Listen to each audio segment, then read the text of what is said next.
Becoming your identity, or is it identity versus becoming? So, for those of you who are entrepreneurs, what made you decide that, like, hey, I'm going to be an entrepreneur? Well, let me tell you.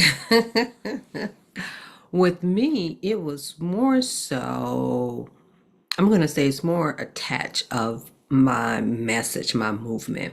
And one of the messages and movement that I have is self-care. It really is. Self-care is at the core of it. Because of the fact it was when I had an experience, which if you all know me, is pretty much, I would say, three things that I generally talk about. I talk about the breakup when I was crying for 40 days and 40 nights. I talk about my parents, medical mayhems, medical mishaps, and medical challenges. And then I talk about, some just what I have observed in being in the field. And with the first two, it had definitely impacted me. You know what I'm saying? And so, with that, if anything that I learned from my own experience and then professionally by being a licensed clinical social worker, is that what I see very clearly, and I see it even in the business world, is that we may not do enough of taking care of ourselves, because even in the business realm, it is, let's say, becoming the CEO.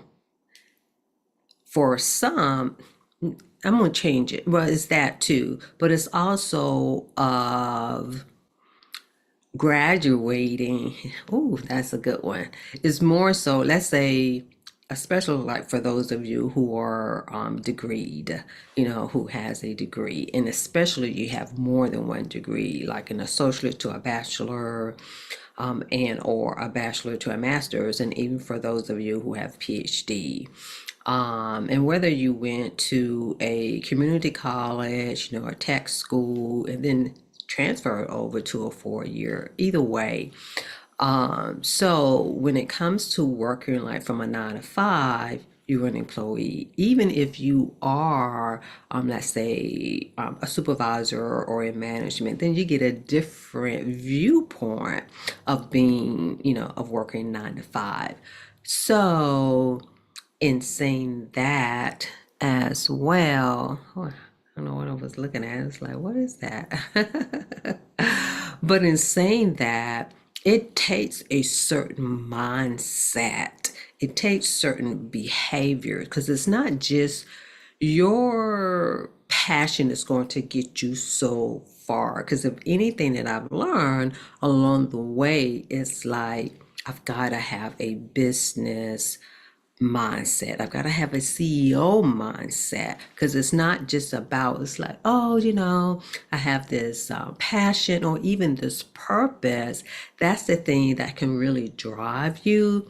But a lot of us, because I know I'm not alone, because I see it, I'm in different types of groups, and even by me being in different type of groups, it's even helped me to identify kind of like when I'm slowing down. It's like, oh, okay, that could be what's going on with me. But at the end of the day, it is because you are graduating from the 9 to 5, graduating from an employee to a business owner, to a CEO. And it takes a different type of mindset. But if anything, do not leave yourself behind. And so, in saying all of that, in that we bring our beliefs, we bring our principles, the things that, and principles are and beliefs are two different things, y'all. Some of you may think, oh, they're the same. No, they're not. The reason I say they're not the same, because your beliefs evolve as you evolve. Because you can have a belief of certain things, but then as you, let's just say, evolve, as you mature, some of those beliefs change. But when it comes to your principles, your values, your standards, your non-negotiable, those don't change. Your principles can be of being, of trustworthiness. It can be about being honest, even though that kind of go hand in hand. It can be about even in being in time, I mean, being in time, being on time, even though I kind of feel like that can change. But what I will say, whatever your principles are, what I encourage people to do is to write a list of your principles, is to write them down. Now, with your principles, these are things that you live by. And, there are things, like we've heard of the universal principles. These are godly things to live by. And so when you have those principles, again, they're non-negotiable. And one thing I'm going to say is that I'm not going to say it make life easy, but it does make life less difficult. Let's use being trustworthy, meaning you want someone who's trustworthy. You want people in your lives on the business side and in your personal life, but are you upholding that yourself? You know what I mean? Because if you're not upholding that yourself, then it makes it very easy for you and others not to honor that, because sometimes you can have a principle, but then you're not living by it. And one thing I like to say too is that write them down. Write 10, at least minimally of 10 of your principles. It's going to make your life better. And because it helps you, like when you have a decision that you need to make, and especially an important decision about your life, about your business, it makes it much easier, or at least again less difficult. Even when it comes, let's just say, to helping somebody out. Because one thing I can say is, like, I had an experience where I was helping someone out and I'm like, what is going on here? And then there was a time I wanted to say that I needed something from that person and it wasn't reciprocal. It's like, really? Really? And again, what I realized, I didn't have my principles written down, because you have the right to withdraw your resources. You have the right of how you, pretty much share your resources, and it's okay. Sometimes people may not be your people as friends, as business partners, as when it comes to intimate, and even when it comes to your job, in and of itself. And you're like, Sharon, what does this have to do with my identity and becoming? It has everything to do with it, because you can lose yourself by trying to pretty much let's just say if you are a people pleaser. Generally, being a people pleaser is really a nervous system thing. Some people may not agree, but it really is. You're really doing it for yourself. You think you're doing it for other people. You know what I'm saying? But if you look at your principles, the things that you live in by, it's almost like, why are you doing this? Why are you doing this? You know what I'm saying? In that, your why, it still should be connected to your why when it comes to your mission, when it comes to your ministry, when it comes to your movement. Because if it's not, connected to that, then you can end up not being connected with yourself. You know what I mean? You want to remain connected with yourself. And this is one reason why it's so important to have your principles, because when you have your principles written down and you need to make a decision about something, or you're just battling something, you know what I'm saying? Like, for an example, like I say, I had an experience. And I'm going to say this first, even before I share the experience, in that what I learned from that experience, I wasn't choosing me. because I had a belief that if I'm a blessing to others, if I'm blessed, I'm supposed to be a blessing to others. Now, I still believe in that, but it was faulty because it was almost at the expense of me.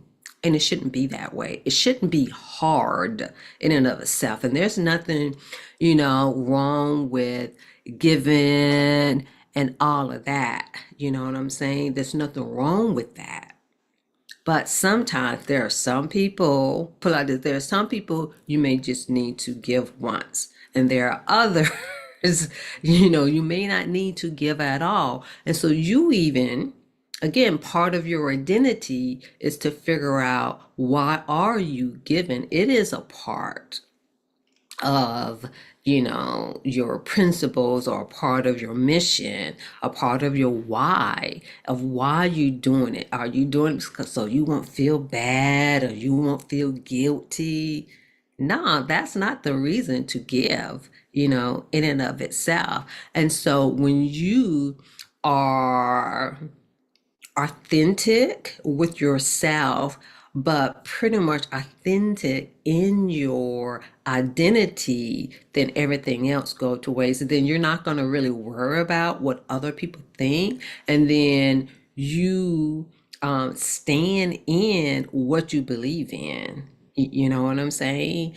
And I know, like, when it comes to giving, is that a lot of people is like, oh, you give from your heart. You do give from your heart. And it's like I say, you're not expecting anything. But I'm going to say, when it comes to business, and when it comes to people who you consider to be in your circle, or someone coming to you more than once and definitely more than twice, no, no, no, no.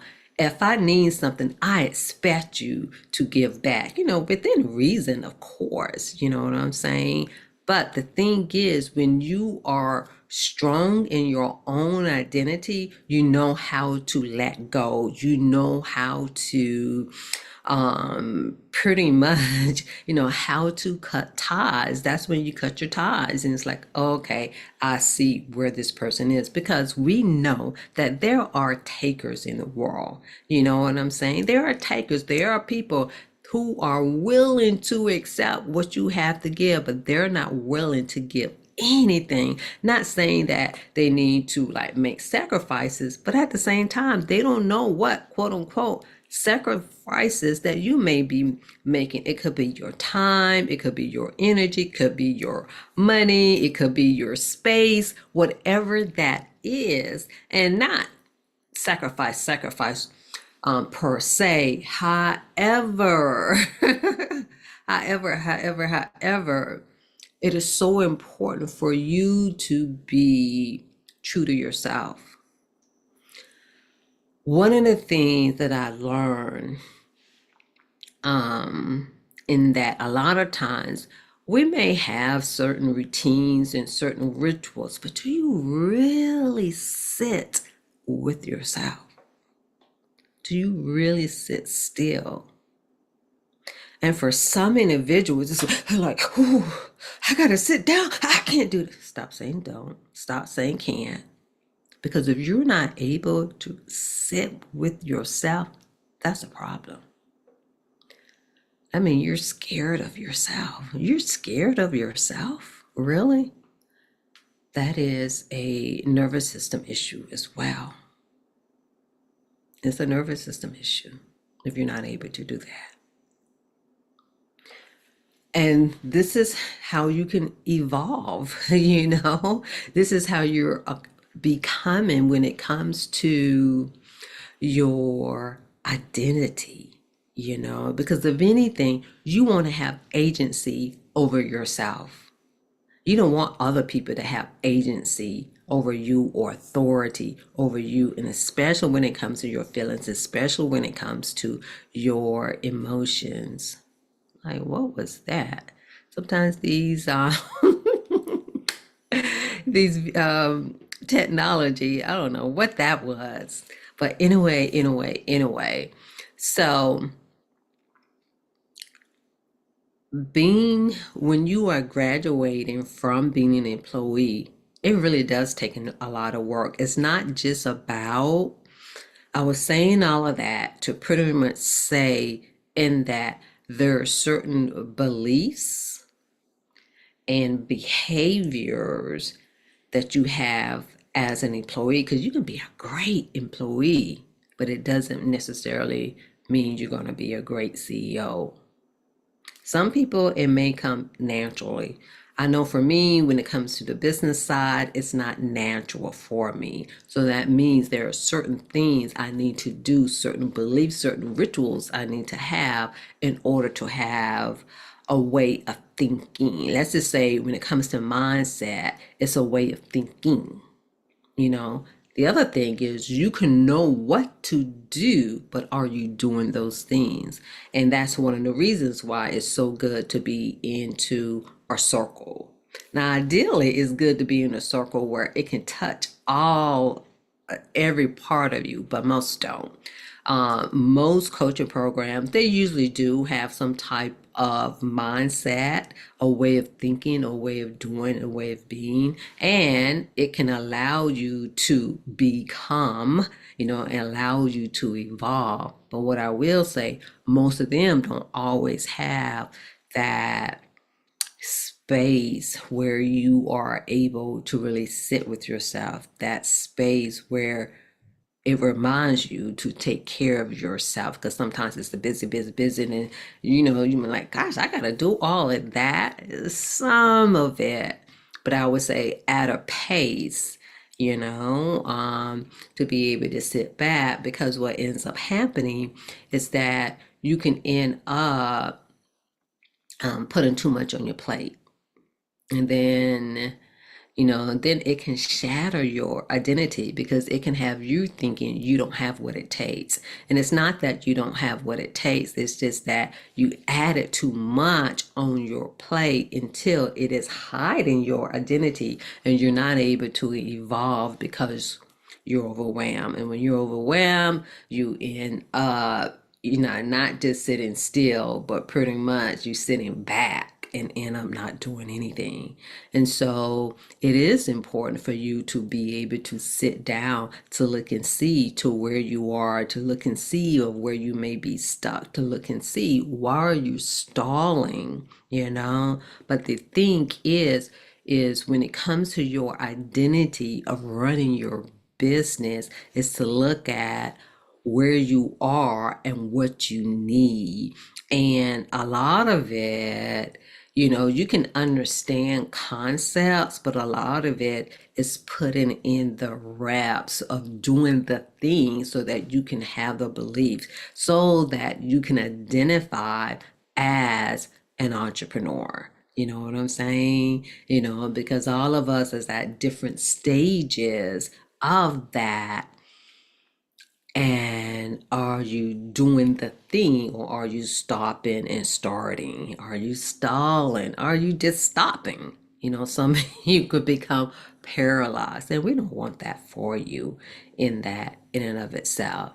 And so, in being an entrepreneur as well, it is all about self development. It is all about personal development. So that means you are evolving, you are becoming, and then when you get to that stage, you're becoming again, at a different level. Because if you listen, if you see, they all really say the same thing. You know what I'm saying? But it does take you putting in the work.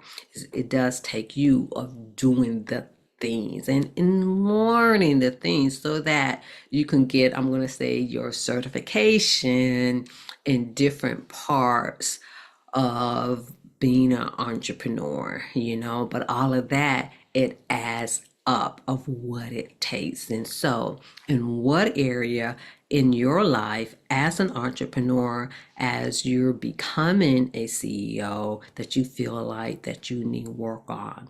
The other side of that, even as a CEO, like some of you may be really good and you're that go-getter and you're competitive, but you're not always taking care of yourself.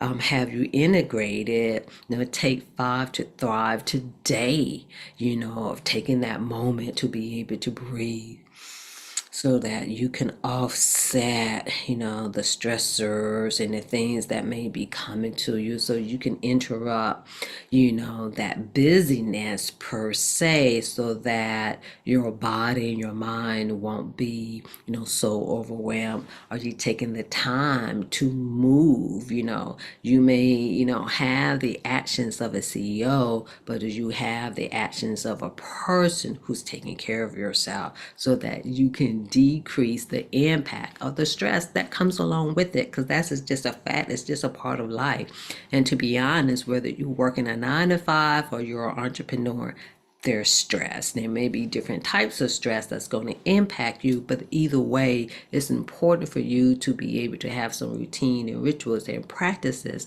that's going to put a force field over you, so that all of the stressors won't be attacking you in and of itself. And so when it comes to your identity of who you are, of how you see yourself, in that is important. It is so important. I mean, it took me a while to really figure some of this out, and still in practice when it comes to other things. But one thing that I know that is really important is to be inside a circle, to be inside a community, you know. And so that's one of the reasons of why I created Fortitude Free Circle. Fortitude Free Circle is for entrepreneurs and female entrepreneurs who are 40 plus. And so by being a inside the circle, it helps someone to develop discipline, and meaning develop discipline in becoming, develop discipline in feeding your mindset, develop discipline when it comes to certain rituals of breathing, of how to offset the stresses that's in your life. We also embrace challenges, of not running away from the challenges and adversities, to know that it's a part of the process.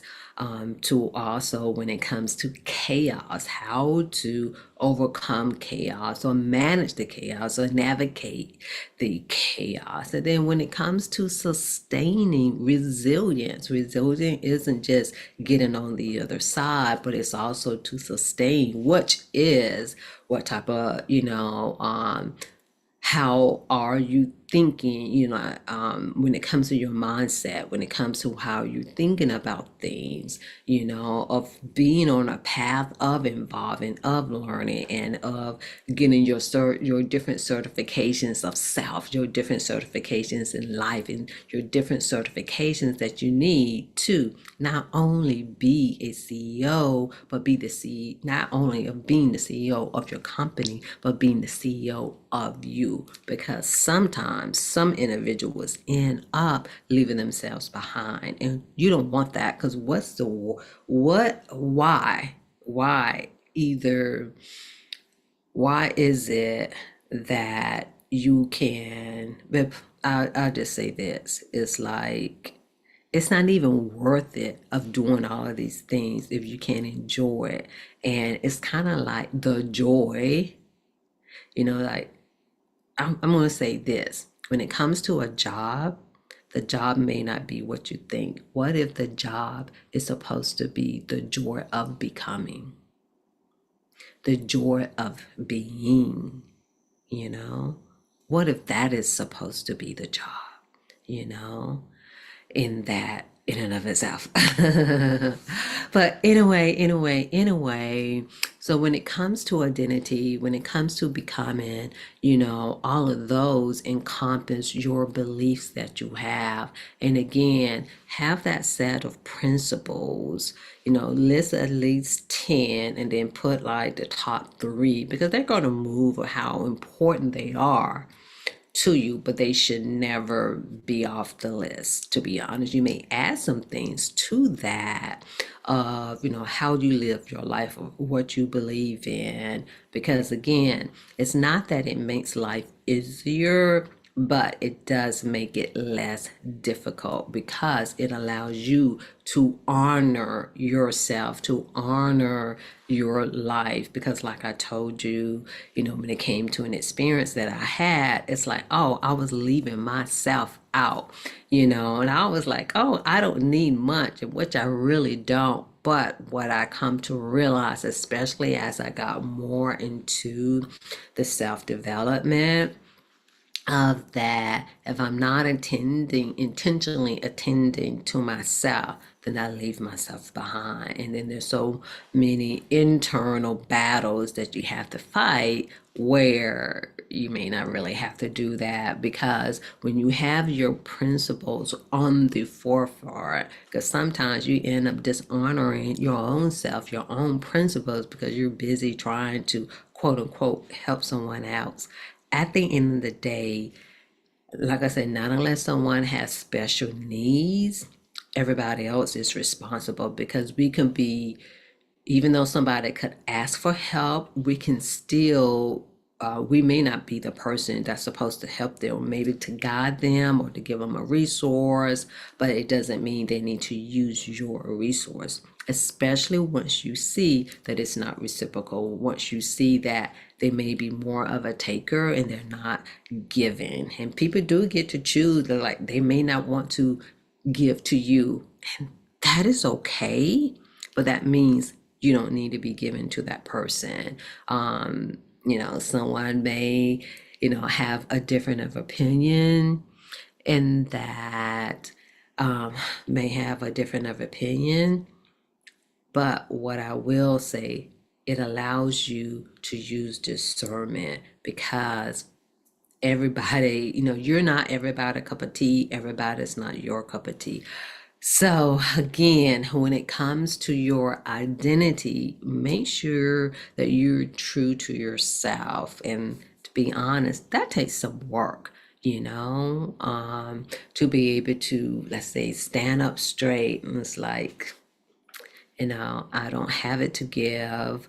Or again, you can give someone resources, because that's the other thing too, when it comes to not just being a CEO of you, but being a CEO of your company. Connections, all connections and collaborations are not so. Okay, just remember that. But anyway, I appreciate everybody coming on. And for everybody else, I'm going to